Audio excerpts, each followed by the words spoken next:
Stamattina al Comune di Aragona ha fatto tappa la Madonna della Medaglia Miracolosa a fare gli onori di casa per questa bella iniziativa da parte dell'arciprete Don Angelo Chillura e l'assessore Maria Grazia Licata. Che significato può avere, dalle parole che abbiamo sentito dall'arciprete, questa visita al Comune di Aragona, all'amministrazione e ai dipendenti comunali?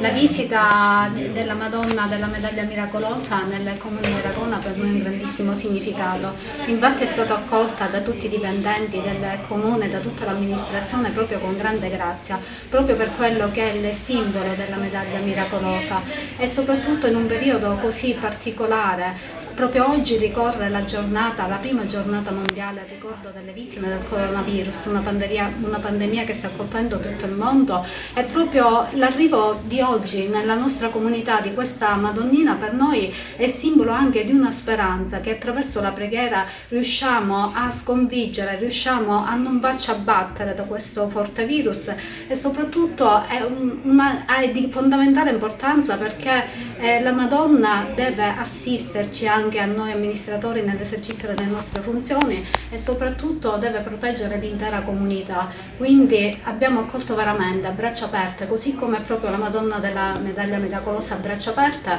l'arrivo della nostra Madre a casa nostra, e spingiamo con la preghiera a cercare di riuscire a combattere questa pandemia.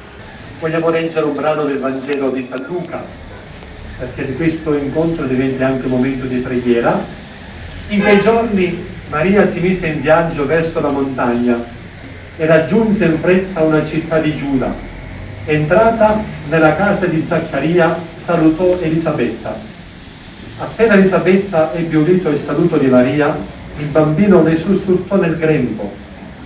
Elisabetta fu piena di Spirito Santo ed esclamò a gran voce: benedetta tu fra le donne e benedetto il frutto del tuo grembo.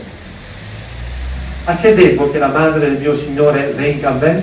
Ecco, appena la voce del tuo saluto è giunta ai miei orecchi, il bambino ha esultato di gioia nel mio grembo. E beata colei che ha creduto nell'adempimento delle parole del Signore. Allora Maria disse: l'anima mia magnifica il Signore, e il mio spirito esulta in Dio, mio Salvatore, perché ha guardato l'umiltà della sua serva. D'ora in poi tutte le generazioni mi chiameranno beata.